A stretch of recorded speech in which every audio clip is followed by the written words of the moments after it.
On today's episode, we will meet with a music instructor here at MATC to talk about what it all entails being a part of the music program. We'll also cover some music entertainment options for you to visit and how to make the best batch of popcorn for you to enjoy when you have your next movie night. All that and more coming up on MATC Now.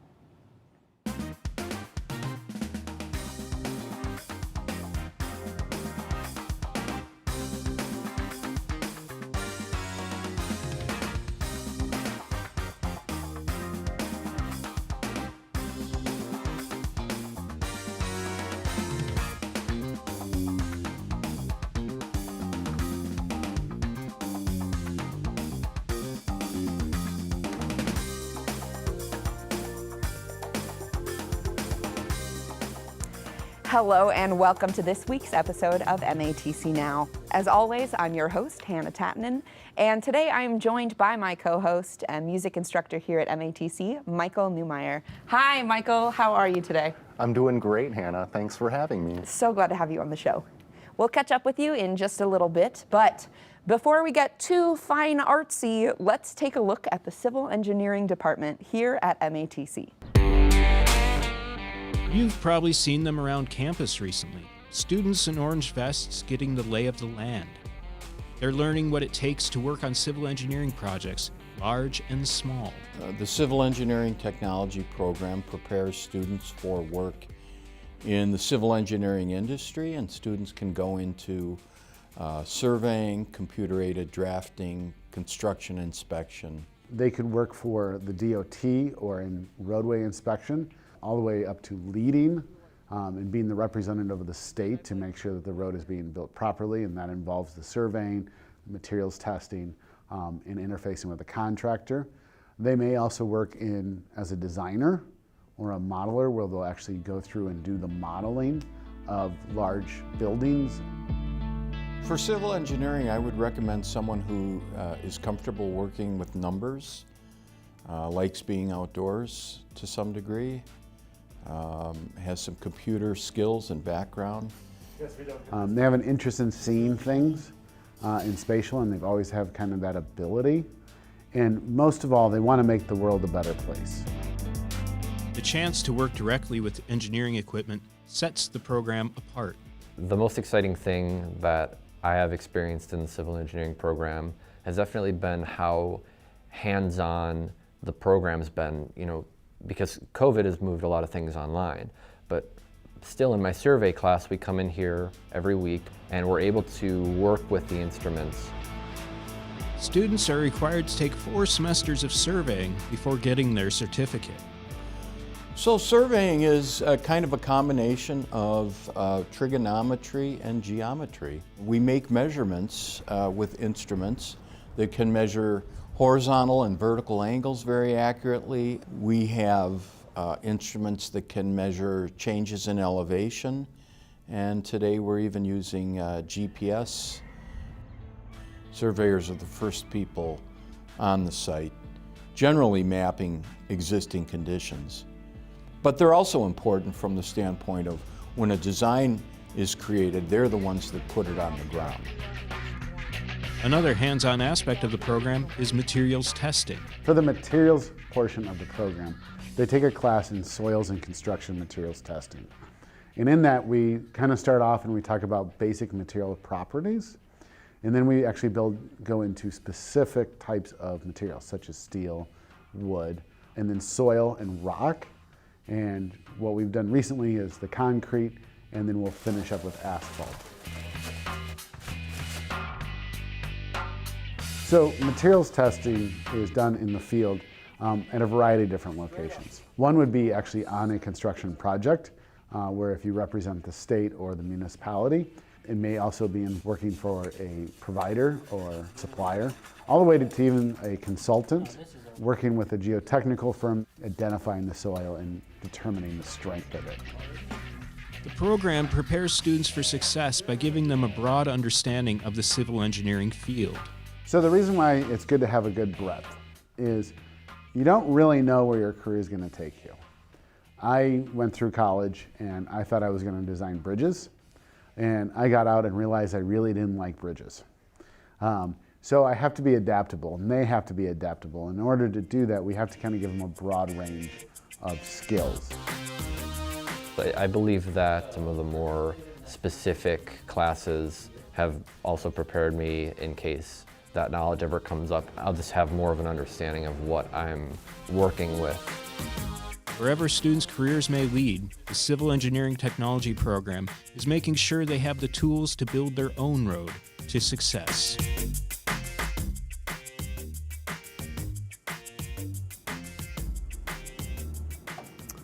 There are certainly many opportunities here at MATC, especially in the civil engineering department. There are also many opportunities in the music and entertainment field, all of the different paths that you can take to get you where you want to be. Let's talk a little bit more about that with you, Mike. So I understand that you're a music instructor here at MATC. Can you tell me a little bit more about what your job entails here? Yeah, I personally teach music business, film scoring, and percussion ensemble, and we're going to start up a mallets class, which is like xylophone. Oh, wow. And I mean, we have also an audio department, all of the different instruments of the different teachers that teach here, but me personally, percussion. Wonderful. Can you tell me a little bit more about what made you want to teach here at MATC? Well, I think it was really a drive to give back. You know, when I went through a program, it was up at Stevens Point, 4-year program, I didn't feel like there was a music business emphasis. There was one course I was allowed to take, but when I heard there was a music business instructor position open, I decided, well, I have a sales position and my music career, let's blend that together and teach these students so they can hit the ground running. Absolutely. That fits in a lot of, with a lot of what I've met here. Talking with instructors at MATC, the focus is definitely on preparing students to succeed after they've left school. So it's good to hear that the music department is no different. I just have a personal question for me. Why don't you tell me what's your favorite part of teaching? Oh, my favorite part of teaching is that time where they have a light bulb going off, meaning the student. I mean, it might be when they get their final project done, or it might be first day of class and they're getting really excited. But more than likely, it's even after they've graduated. And maybe I get an email back, hey, I just want to thank you for how you prepared me. And that just makes my heart grow 10%. Definitely. Like I'm no longer the Grinch then. Right. Well, it sounds like you're definitely influencing students in their careers. I'd like to ask you, are there any figures in your original, like as your career as a musician and then also as an educator here, any role models or inspirations to you? Well, I'd say right now, over COVID, I went out and did a lot of Zoom calls, and this was with musicians that would normally be on tour. And so I think about a teacher named Tony Maselli right now, and he runs this organization called vibesworkshop.com, and Stefan Harris and Joe Locke.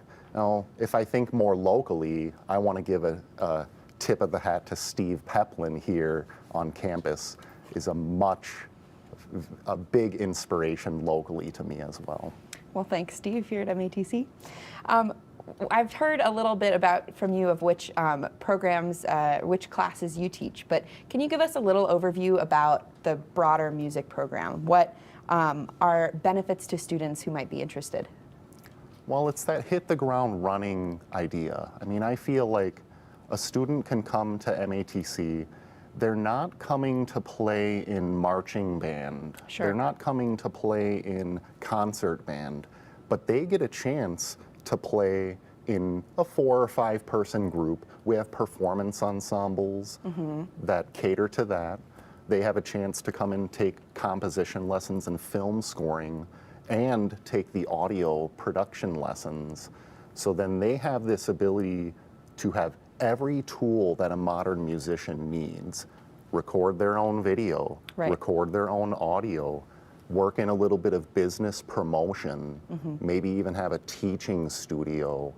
And so I believe they can get all of that from our program, which is maybe not exactly like a typical 4-year play in band type of program. Sure. It also seems as though there are a number of options for students leaving the program. Can you tell me a little bit about where students, the type of roles students who graduate find themselves in after graduation? Yeah, sure. I know students who have gone on to work in recording studios. They might gain an internship where they actually are able to work alongside of a professional and build their skills. And there might be certain musicians that immediately go into a freelance career. So then they're going out to find gigs. They might start at coffee shops, but sooner or later they're playing at the Bucks game. Absolutely, especially when you apply that music business side. Well, I think just to sort of finish this out here, I do want to ask, what advice do you have for anyone who is thinking that they want to think a little more seriously about music as a career? Yeah, I take this advice myself. I would say write down your goals, and one might be, what do you want to be? Do you want to be a superstar, or do you want to make a living at music? Right. If you write those goals down, then you can continue to write the smaller goals down and just chop away at that. Remember, those goals change, and you're allowed to change those goals at any time. Sure thing. And then you'll find your career path. Well, thank you so much for giving us a little more insight into the ins and outs of what the music program here at MATC offers. You're so welcome.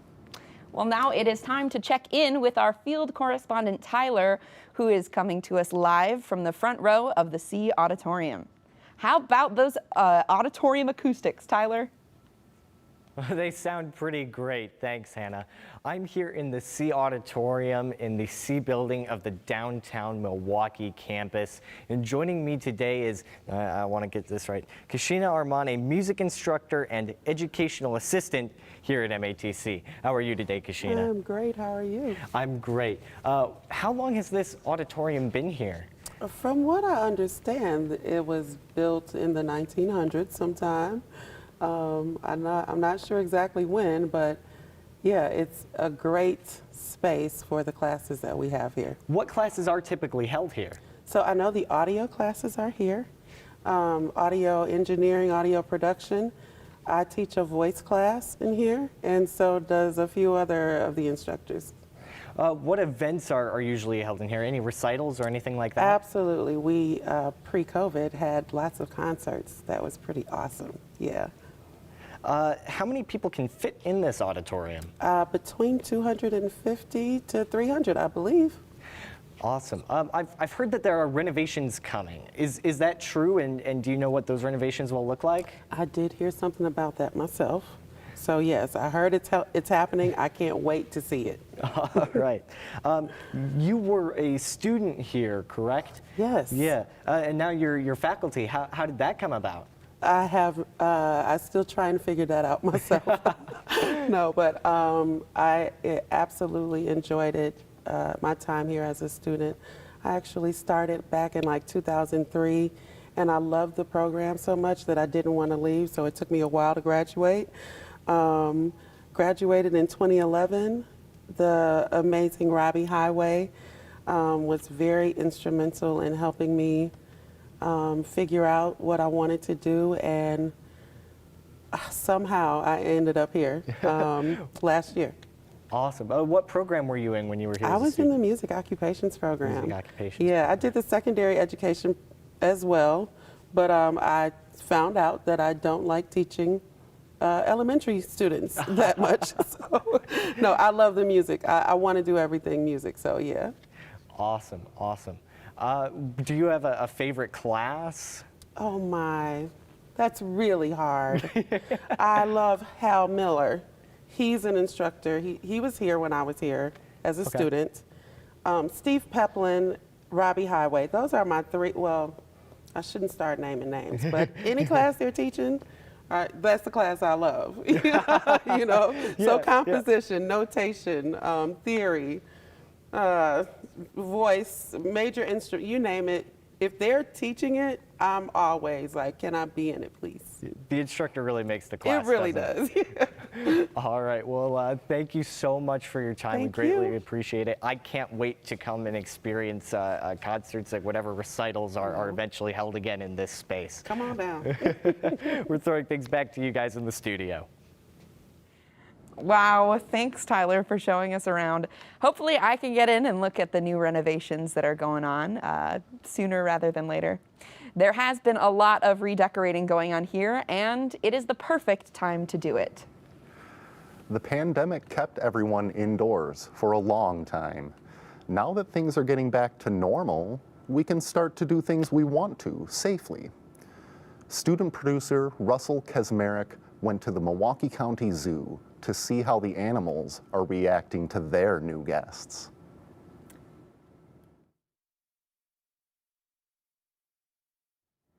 Many students may not be fully aware of the resources available to them in the Career Hub, so let's meet a Career Hub counselor to learn how they can help you get on track to landing your dream job. But before we get too serious, let's hang with the monkeys at the Milwaukee County Zoo.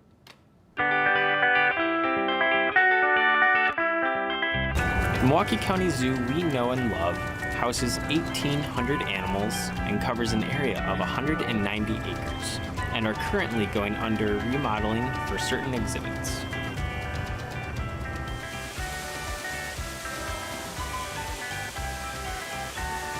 The aviary contains over 60 species of birds. In a walk-through building, one section is cageless, where the birds can fly overhead freely. I've been coming to Milwaukee County Zoo since I was a little, and it's changed almost completely, but the things that we know and love, like all the animals, those are completely the same. It's just their sanctuaries are different. But I love coming here and seeing all the wildlife and the animals that you wouldn't usually see around. It's an amazing place, and you get to meet lots of new people, and you get to see a lot of new things. I think it's a great place for families and little children. And especially for those who want to get to know more about wildlife. There's lots of information around.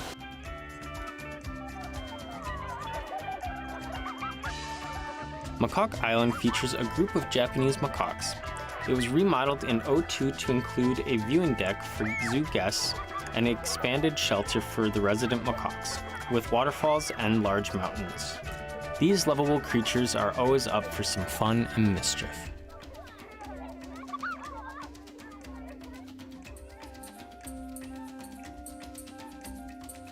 The Milwaukee County Zoo hosts a wide collection of fish and aquatic animals, all of which can be found in their 28,000-gallon aquarium.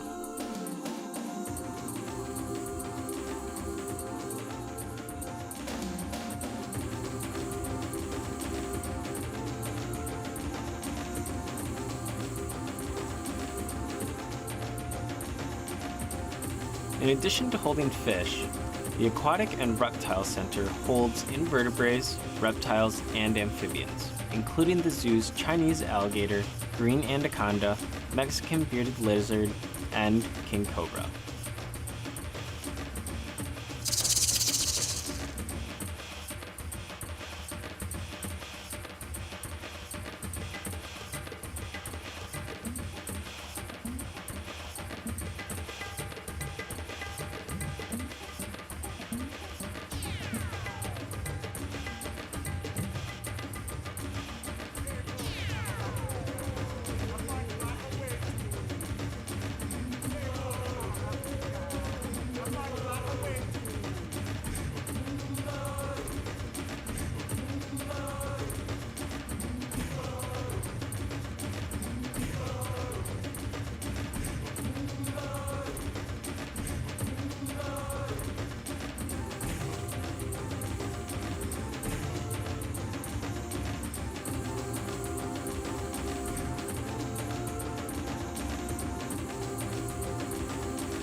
Adventure Africa Mixed Exhibit features animals from 3 continents, which is currently undergoing remodeling. These exhibits include camels, zebras, alpaca, and tigers.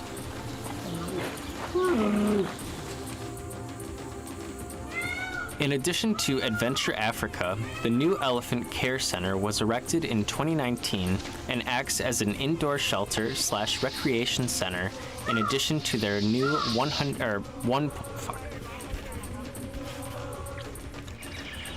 In addition to Adventure Africa, the new Elephant Care Center was erected in 2019 and acts as an indoor shelter/recreation center in addition to their new 1.6-acre home.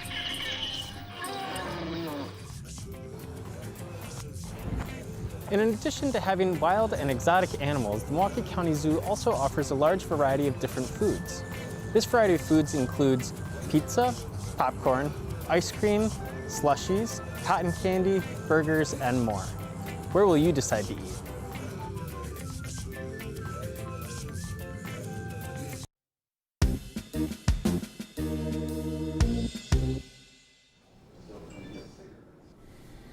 Students at MATC, after they graduate, might need some help finding employment with their chosen career path. The Career Hub is there to help them. Career Hub is a brand new team of people who are servicing students here at MATC. And we are calling it Career Hub because it's really 3 parts, meaning a hub. So we have career coaching services, we have student employment services, and we have credit for prior learning and experiences. So those are the 3 parts of our Career Hub. Career Hub's main offices are located at the downtown MATC campus in the S building, with other offices at each individual campus. Our majority is helping students who are undecided or brand new and want to explore careers, or who want to switch and change a program. And then the career coaches also help students who are just selecting classes because they're attending somewhere else and they decide they want to take some of their classes located here at MATC, and they're not in a program, and which class should they take? Career Hub sends out weekly emails to MATC students with information, events, and articles to help find that lifelong employment opportunity. So with COVID-19, a lot of things, of course, went virtual for a while because we want to be totally safe with our students and safe with ourselves. So a lot of us were working remotely from home, but also then we were trying to provide support in many different ways by calling the student, or the student being able to call us. They could still call us on our office phone, which is connected to our computer. They could go into called a Zoom room and meet with us in a video face-to-face, which is pretty good, almost like being in person, but I still like in person. We were able to, through the Zoom room, serve a lot of different students. We're also serving employers that way. Some employers slowed down a little bit, obviously, during COVID-19, but I think now they're picking back up again. All things are kind of picking back up as we, get more and more people get vaccinated, and it becomes safer for people to get out and about. We're still going to be very cautious, of course, and we're going to bring back in fall more live classes again, also for all of our careers. So we're looking forward to that because this is a very vibrant campus when it's full of students, and we like to see it full of students.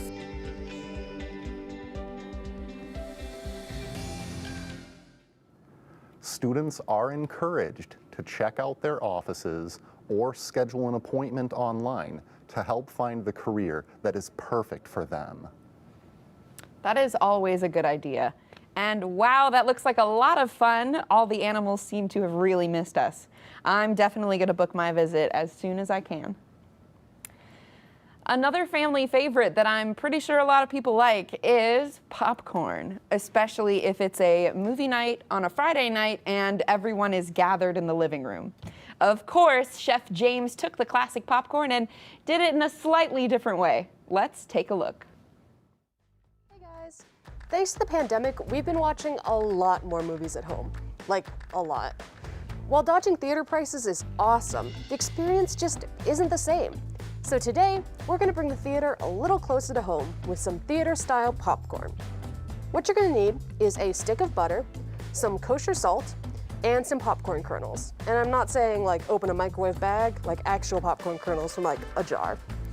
You're also gonna need a couple pots, preferably wider, something like a big spoon, a food processor, and a cheesecloth and strainer. Now, if you only have like a fine mesh strainer, that'll work too. You don't need to go get the cheesecloth, but it helps. So our first step is one we've already started, and that's to clarify the butter. Now, clarified butter is basically butter when you take out all of the milk solids, and that's the stuff up top here.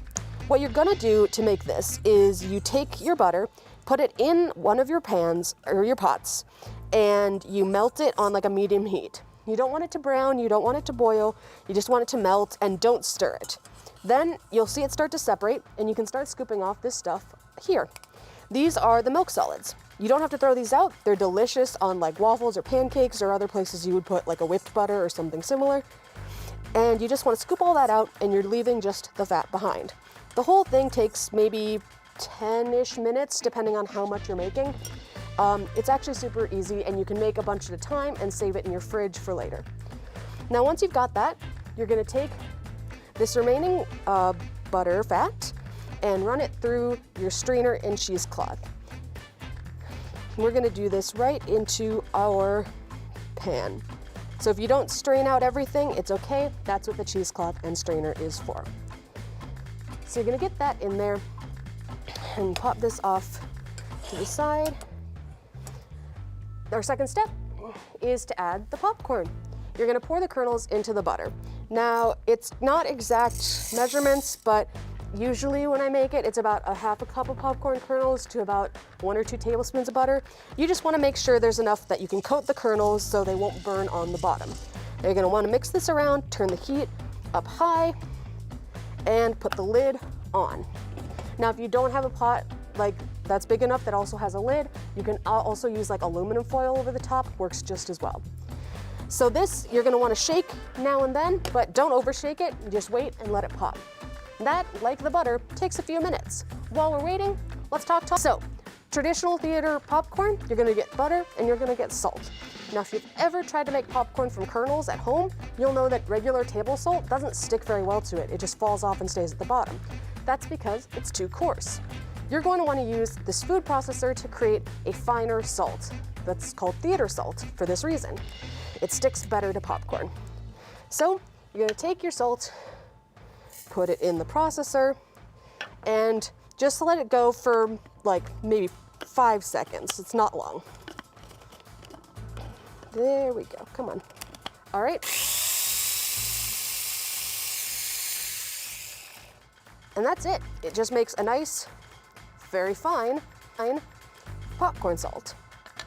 And you don't have to just use salt. You can also use other seasonings like turmeric, paprika, garlic powder, anything that you want to add a little color or flavor. It's totally up to you. You can also use any more of your butter to add on top of the popcorn. Now, like I said, this takes a couple minutes while it's popping, so we made some ahead of time. We got this nice and popped, and all you gotta do is take some of this salt and just sprinkle it nicely on top. And there you have it, homemade theater-style popcorn. While it doesn't beat the convenience of microwave bags, it sure does beat the taste. Now, if you'll excuse me, I have to go find a movie to curl up with. Catch you all later.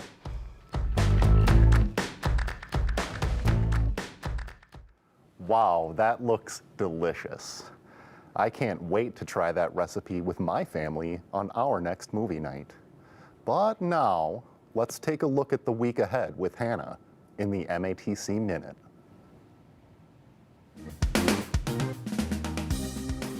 MATC is hosting a virtual career fair on Tuesday, May 4th. If you or your friends are interested in meeting virtually with a possible employer, check out the MATC website for details. And be sure to mark your calendar for the virtual spring commencement ceremony on May 14th. The event features keynote speaker Dasha Kelly Hamilton and begins at 6 p.m. Now, here's some good news for anyone looking to move out of their parents' house. Starting in fall of 2021, MATC will be offering student housing within walking distance from the downtown campus. And lastly, starting on May 4th, there will be a COVID-19 vaccination clinic held here at the downtown campus in room M605. Visit the MATC website to register for your preferred time and to do your part to help protect our community. Thanks, Hannah. Let's take a look at another lively location here in Milwaukee. Student producer Xander Kling takes us to Shaker's Cigar Bar, where he will unfold some of Shaker's history and what they're all about. Hey guys, student producer Xander Kling, and this is another hidden geMKE.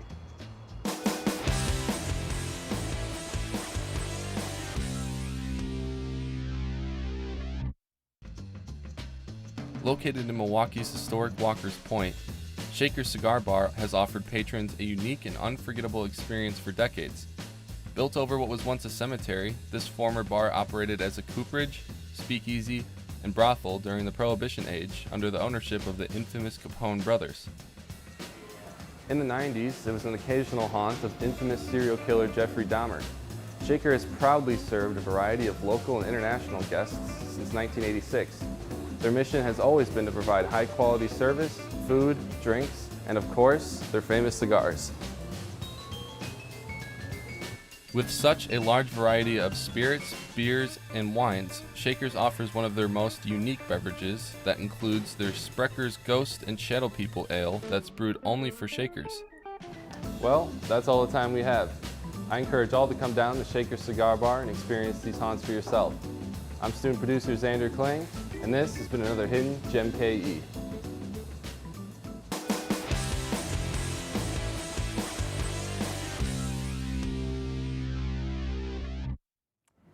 Well, it also looks like that's all the time we have left. But thank you so much to Michael Neumeyer for helping me host this week's show. My pleasure. Thank you so much for having me. And thank you for watching. We will see you in 2 weeks for the last episode of this season of MATC Now. I'm still Hannah Tahtinen. Have a great week.